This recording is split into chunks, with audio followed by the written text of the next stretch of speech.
और इस वक्त की बहुत बड़ी खबर, मैं सीधा पॉइंट पे आना चाहता हूं। ईरान ने अपने डिफेंस सिस्टम से अमेरिका की टॉम हॉक मिसाइल को गिराने का दावा किया है। देखिए, ये बहुत बड़ी खबर है। जो लोग डिफेंस इंडस्ट्री से जुड़े हैं, जो इस बात का मतलब समझते हैं कि अगर अमेरिका की टॉम हॉक मिसाइल तबाह करता है ईरान, तो ये ईरान की इस जंग की सबसे बड़ी कामयाबी में से एक है। देखिए, ऑलरेडी अमेरिका इस बात से हैरान है, डोनाल्ड ट्रंप परेशान है, पीट हेग्सेथ हैरान है कि कैसे ईरान की जो मिसाइल्स हैं उसने पेट्रियट सिस्टम तबाह कर दिया है, थार्ड सिस्टम तबाह कर दिया है। और उसके बाद अब खबर आ रही है कि अमेरिका की टॉम हॉक मिसाइल को मार गिराया है ईरान ने। जो खबर है पहले उसकी चर्चा करें। The Islamic Revolutionary Guard Corps claims its air defence unit intercepted and destroyed a US made Tomahawk cruise missile over Kahnuj in Iran Kerman province before it could reach its target. Iran ने यह दावा किया है जो केरमनशाह province है वहां पर एक टॉमहॉक मिसाइल दागी गई थी जिसे ईरान के डिफेंस सिस्टम ने तबाह कर दिया है। According to press TV, the missile was detected, tracked and neutralised by Iran air defence unit during ongoing US military strikes. जो खबरें ईरान में हैं, ईरान का जो प्रेस ये दावा कर रहा है कि इस मिसाइल को डिटेक्ट किया गया, डिफेंस मिसाइल फायर की गई और इसे डिस्ट्रॉय कर दिया गया हवा में। देखिए, टॉम हॉक वो मिसाइल है जो अमेरिका की सबसे डेडली क्रूज मिसाइल मानी जाती है। और जब इस तरह की खबरें आ रही थी कि यूक्रेन में टॉम हॉक मिसाइल तैनात होने वाली हैं, तो पुतिन ने जो है वो हाहाकार मचा दिया था कि अगर यहां पर आई तो मैं हमला कर दूंगा सीधा यूरोप पर। यहां तक धमकी दे दी थी उन्होंने।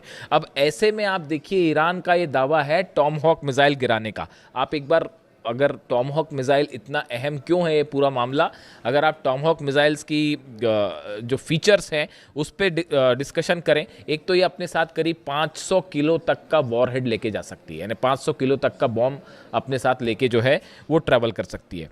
इसकी स्पीड करीब 900 किलोमीटर प्रति घंटा है, इसकी रफ्तार है। ये बेहद कम ऊंचाई पर उड़ती है, क्रूज मिसाइल है, यानी महज कुछ मीटर ऊपर जमीन पर उड़ती है। इसकी वजह से इसे डिटेक्ट करना, डिस्ट्रॉय करना बेहद मुश्किल होता है।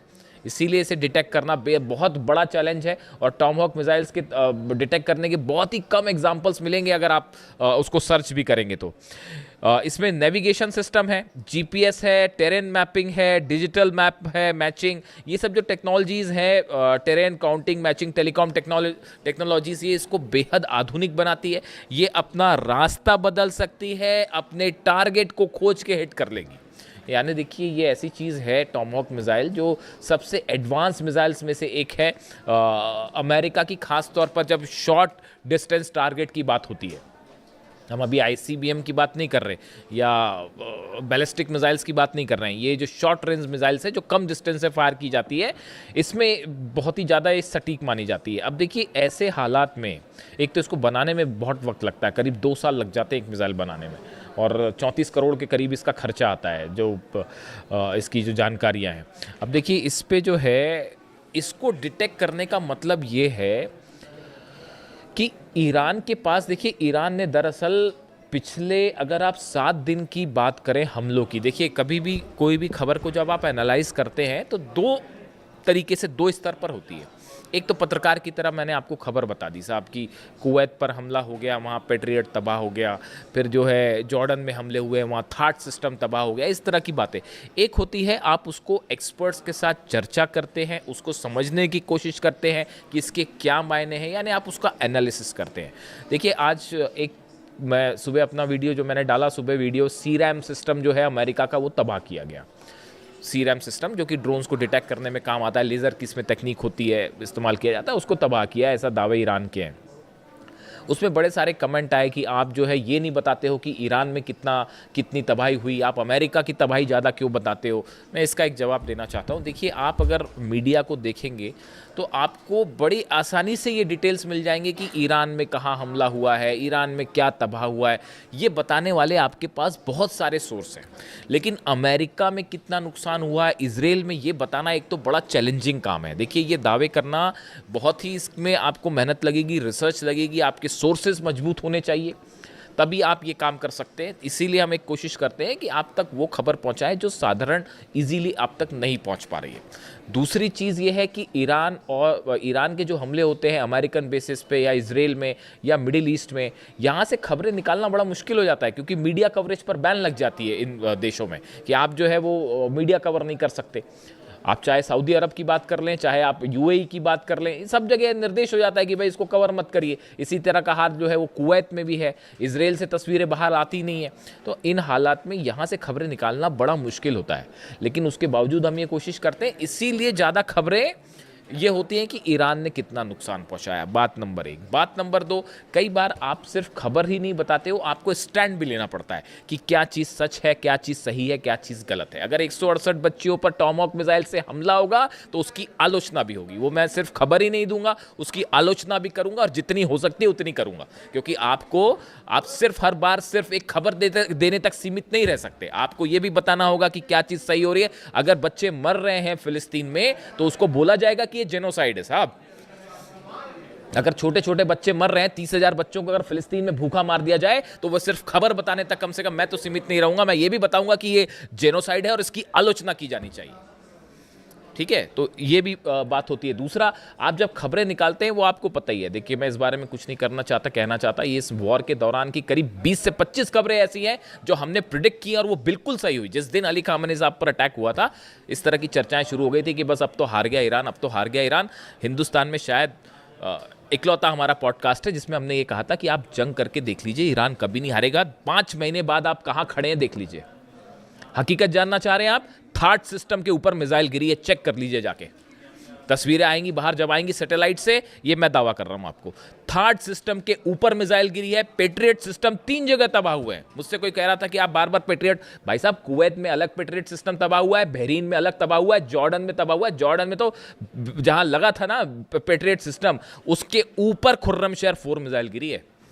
पता कर लीजिएगा जाके, अभी दावे आएंगे। 30 प्लेन पिछली बार गिरने की हमने बात कही थी, निकले 42, 42 प्लेन्स गिर गए थे। और इस बार भी अभी बार बार हम कह रहे हैं कि जॉर्डन में बड़ा नुकसान हुआ है। F-15 एक गिरने की और एक जलने की बात आ रही है, अभी आप देखते जाइए। अभी जब ये सीनेट कमेटी बैठेगी और 6 महीने बाद बताएगी कि जॉर्डन के बेस पर क्या हुआ, कुवैत के बेस पर क्या हुआ, बहरीन के बेस पर क्या हुआ, तब पता चलेगा। लेटेस्ट जो अपडेट आ रही है कि कुवैत में जो है वो कुवैत की सेना का एक मिलिट्री का बेस है, उसके ऊपर ईरान ने हमला किया है। लेटेस्ट जानकारी बता रहा हूं मैं आपको। कुवैत में मिलिट्री बेस पर अटैक हुआ, लेकिन वो मिलिट्री बेस ऑपरेट अमेरिका कर रहा था, सैनिक अमेरिका के थे, वॉरहेड्स वहां पे जितने भी युद्ध से जुड़ी चीजें थी वो अमेरिका की थी। उसके ऊपर सीधा स्ट्राइक हुई है, मिलिट्री सेंटर के ऊपर सीधा कुवैत पे स्ट्राइक हुई है। और ईरान का दावा है बड़ी संख्या में वहां भी सोल्जर्स घायल हुए अमेरिका के। अब ये बातें कोई स्वीकार करेगा नहीं, लेकिन निकल के आती हैं, तो आपको ये सब चीजें कैलकुलेट करनी पड़ेगी कि भाई कैसे हुआ। इसीलिए ये टॉमहॉक मिसाइल वाला जो है, देखिए, अगर आपने टॉमहॉक मिसाइल मार के गिरा दी, मान लीजिए अगर ये खबर सच है जो ईरान दावे कर रहा है, ईरान के दावे जो हैं कि भाई हमने टॉमहॉक मिसाइल गिरा दी। अब अगर टॉमहॉक मिसाइल गिरा दी और अगर ये खबर सही निकल जाती है, तो आपको फिर ईरान के उन दावों को भी मारना पड़ेगा कि साहब थार्ड उड़ा दिया है और पेट्रियट उड़ा दिया है। फिर आप उसको भी मानिए। फिर आप इस बात में भी कोई आश्चर्य नहीं होगा कि वो जो कह रहा है कि भाई हैंगर्स में जो है F-15 जेट्स खड़े थे, हैंगर के ऊपर मिसाइल मारी और सब तबाह हो गए। वो धीरे धीरे सैटेलाइट तस्वीरें आनी शुरू हो गई हैं। इसीलिए इन खबरों का एनालिसिस जो है मुश्किल है थोड़ा सा। अब देखिए, ये जो अगर अमेरिका के हमलों की बात की जाए, जो अमेरिका ने स्ट्राइक्स की है पिछले 12 घंटे में, केशम आइलैंड्स पर हमले हैं, एहवाज में हमले हैं, खुजेस्तान में हमले हैं, लारक आइलैंड्स के पास हमले हैं, सिरीक पर हमले हैं, बंदर अब्बास में हमले हैं, अधिमेश्क में और ओमिदी है, ये वो इलाके हैं। करीब 15 इलाके ऐसे हैं जहां पर धमाकों की आवाज़ें हैं पिछले 12 घंटे के अंदर।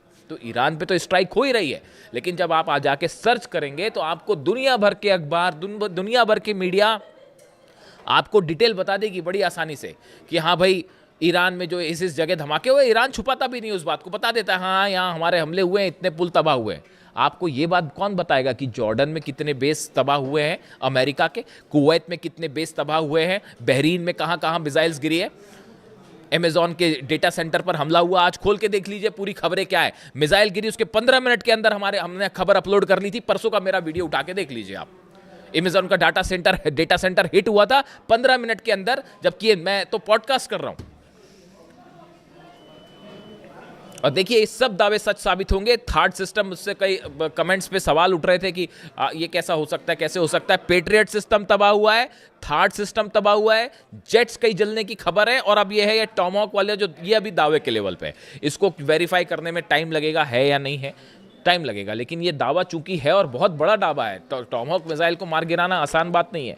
अब इसके अलावा देखिए 13 दिन में 55 लोगों की मौत है ईरान में। ये ईरान की तरफ से कहा गया है कि ये जो 13वीं दिन की स्ट्राइक हुई बीती रात, इन 13 दिनों में ईरान में 55 लोगों की मौत हो गई है। और अब देखिए हमले जो हो रहे हैं वो सेंट्रल ईरान पे हो रहे हैं। आप इस बात को समझिए। पहले 2 कोशिशें चल रही हैं डोनाल्ड ट्रंप की तरफ से, अमेरिका की तरफ से। एक, हॉर्मूज के आसपास हमले किए जाएं। पहले इन्होंने कोशिश की कि मेन लैंड से हॉर्मूज को हम अलग कर दें। 11 दिन तक जो बमबारी थी उसकी कोशिश ही यही थी। ये शायद चाहते थे ग्राउंड ऑपरेशन करें, और वो एक कोशिश थी कि भाई बंदर अब्बास हो गया, केशम हो गया, लारक आइलैंड हो गया, सिरिक हो, इन सब का हम मेन लैंड ईरान से कनेक्शन तोड़ दें। इसलिए पुल तोड़ रहे थे बम गिरा के। वो पुल तोड़ दे रहे हैं, वो 6 घंटे के अंदर साहब पुल बना दिया फिर से। ऐसी भी तस्वीर आई है। बंदर अब्बास के पास एक पुल पर हमला हुआ और वो पुल गिरा, मेन कनेक्शन लाइन थी, वो जैसी गिरी उसके वो अमला वहाँ खड़ा हो गया, तुरंत जाके उसको बनाने में जुट गया। ऐसी ईरान थोड़ी ना। आप खुद सोचिए इस बात को, जो मेरे पे सवाल उठा रहे हैं, जरा वो इस बात को सोचें। दुनिया में इजराइल की आर्मी और उसकी ताकत आप जानते ही हैं। अमेरिका के पास आप हथियार देख लीजिए, अरब देशों, इन सब से एक देश मुल्क लड़ाई कर रहा है पिछले 5 महीने से। और आप क्या कर पाए? आप क्या ईरान में कब्जा कर पाए, कदम रख पाए? डर रहे हैं अभी भी डर है साहब कि अगर वहाँ कदम रखेंगे तो पता नहीं क्या होगा। इसी वजह से ऑपरेशन नहीं हुआ। वो एयर स्ट्राइक्स होती रही, लेकिन ये जो ग्राउंड ऑपरेशन वाला प्लान है फिर कैंसिल हो गया। ये कोशिश कर रहे थे केशम आइलैंड पे और या फिर अबू मूसा आइलैंड पे या ऐसे किसी आइलैंड पर कब्जा करने की, लेकिन वो हो नहीं पा रहा है। क्यों? डर रहे हैं साहब हमला कर। वो तो जो छोड़ी है, वो तो ऐसा ठोक रहे हैं। हॉर्मूज में एक जहाज़ गिरने की तस्वीर देखी आपने? वो हॉर्मूज में अभी जब कंफर्म हो जाएगा तो मैं बताऊंगा क्या। अभी ये कंफर्म नहीं है कि कौन सा जेट गिरा है। अमेरिका का एक जेट हिट किया गया है हॉर्मूज के आसमान में, उसके गिरते हुए और आग लगती हुई तस्वीरें हैं। अब वो कौन सा है, वो इनका वो महंगा वाला ड्रोन, क्या नाम है उसका, वो ड्रोन है या कोई F-15 तो नहीं हिट हो गया? इस तरह की भी खबरें हैं। अब अभी वो सच्चाई जब होगी तब सामने आएगी। MQ-9 रिपर ड्रोन तो ऐसे गिर रहे हैं जैसे बच्चे मार के गिरा देते हैं, पतंगों को गिरा देते हैं, खींच के काट देते हैं, वैसे रिपर ड्रोन्स गिर रहे हैं। पता नहीं कितने अरब का है वो। तो अब वो रिपर ड्रोन गिरा है या फिर F-35 F-15 जो है वो फिर से डाउन हो गया है हॉर्मूज में। उसकी तस्वीरें हैं, अब देखना पड़ेगा उसमें सच्चाई क्या है। और वो लाल सागर के आसपास जो है, अलग से वीडियो कर दूंगा मैं, वो लाल सागर के आसपास ईरान ने अपनी बैलिस्टिक मिसाइल तैनात कर दी है। वहाँ सिर्फ हूती का खेल नहीं है वहाँ पे। तो बड़ी सीधी सी बात है, हूती मतलब पीछे रूस बैक कर रहा है, ईरान बैक कर रहा है हूतीस को। और 2 अरब के 2 जहाज़ ठोकने का मतलब है क्यों नहीं हुआ हमला? अब तक कर देते हमला, सऊदी अरब हमला कर देता। और ईरान ने अपनी मिसाइल्स लगा रखी हैं वहाँ पे कि यमन पर हमला करोगे तो ये लो नतीजा। अब ये डोनाल्ड ट्रंप जो कह रहे हैं, जो नया बयान आया है कि बड़ा ही मतलब मैसिव अटैक करने वाले हैं और ईरान पर ऐसा हमला होगा कि बिल्कुल तबाही मच जाएगी, ईरान ने भी उसकी तैयारी कर ली। कि आप पिकेक्स माउंटेन पर देखिए कहानी क्या है, जो मेरे को समझ में आई अब तक बात। ये जंग बहुत ज़्यादा तो नहीं खींच सकते डोनाल्ड ट्रंप, ये बात तो तय है। बड़ा नुकसान हो रहा है अमेरिका को, ईरान से कई गुना ज़्यादा नुकसान हो रहा है अमेरिका को, समझ रहे हो आप? तो ये ज़्यादा दिन जंग खींचेंगे नहीं, मुझे ये लगता है। पता नहीं, अभी मैं समझ पा रहा हूँ जितना, कि डोनाल्ड ट्रंप का प्लान ये है। आप इस बात को याद रखिएगा, अगर ऐसा हो जाए ना तो हम फिर बात करेंगे कि वो दावे भी याद रखने पड़ते हैं, कई बार बताना भी पड़ता है, क्योंकि बड़ी भ्रमित खबरें आती हैं, भ्रम फैलाने वाली खबरें आती, तो उसके बीच में कोई दावा करना बड़ा ही मतलब उसका काम होता है। तो अभी मुझे ये लग रहा है कि ये पिकेक्स माउंटेन पर हमला होगा। ईरान के जो बचे हुए न्यूक्लियर ठिकाने हैं, हो सकता है पिकेक्स माउंटेन पे भी बंकर बस्टर बम से हमला हो सकता है। 2 बेस हैं ब्रिटेन के जहां हलचल हो रही है, B-1 B-2 बॉम्बर्स की डिएगो गार्सिया में भी हलचल हो रही है, उस पर भी अलग से बात करेंगे। और रॉयल एयरफोर्स का जो दूसरा बेस है वहाँ पर भी जो है B-1 बॉम्बर्स वहाँ से टेक ऑफ कर रहे हैं। इस तरह की खबरें आ रही हैं। अब इस सूरत में bunker buster bumps GBU-72 bumps तैयार है। अब ऐसा लगता है कि अमेरिका पिकेक्स माउंटेन पर हमला करेगा, और हमला करने के बाद वही बात कही जाएगी कि जैसे इन्होंने नतांज फोर्दो और इस्फहान के लिए कहा कि वी हैव ऑब्लिटरेटेड देम, मतलब हमने ईरान का एकमात्र परमाणु अड्डा बचा था पिकेक्स माउंटेन के नीचे, हमने उसको भी तबाह कर दिया और अब हम यहाँ से जा रहे हैं वापस। ये प्लान है साहब अमेरिका का। Plan number 1। और प्लान नंबर 2 है बड़ी जंग करी जाए, लंबी जंग करी जाए, लेकिन इसकी बहुत बड़ी कीमत चुकानी पड़ेगी डोनाल्ड ट्रंप को। अब वो हिम्मत कर पाएंगे नहीं कर पाएंगे वो आप जानो। ईरान तो तैयार खड़ा है, ईरान कह रहा है आप आइए हमला कर लीजिए, दो करना है कर लीजिए। आपने 28 तारीख को वो कर दिया है जिसके बाद ईरान के अंदर से डर खत्म हो चुका है। अली खामनी साहब को आपने असैसिनेट करके ईरान की 9 करोड़ जनता को आपने अली खामनी बना दिया है। हकीकत सिर्फ ये है। आप ईरान के लोगों के मेरे वीडियो में कमेंट्स आते हैं, जब इंटरनेट खुलता है वहाँ इलाकों में, तो वो वहाँ भी बड़ी अच्छा, ये मैं बड़ा शुक्रगुजार हूँ इस बात के लिए। मेरे पास ईरान से कमेंट आते हैं, I am so thankful for them. वो वहाँ पे ईरान में वीडियो देख रहे हैं, जो हिंदी जानते होंगे वो देख रहे हैं। एक भाई साहब का एक दिन कमेंट आया, वो तो बहुत ही बड़ी बात थी कि हम जो है वो तेहरान में आपका वीडियो देखते हैं और जो लोग फारसी जानते हैं उनको उसका अर्थ समझाते हैं। ये तो बहुत ही बड़ा कॉम्प्लीमेंट था, बहुत ही बड़ी बात है। तो खैर, तो अब हालात ये है कि डोनाल्ड ट्रंप पिकेक्स माउंटेन पर हमला करने की तैयारी में, और ऐसी भी खबरें आ गई हैं कि ईरान की तरफ से बड़ी वार्निंग दे दी गई है कि अगर हमारे पिकेक्स माउंटेन पर हमला हुआ, जाग्रोस पर हमला हुआ, तो बाकी तो पता नहीं तेल अवीव नहीं बचेगा। तेल अवीव पे हम सीधा हमला करेंगे।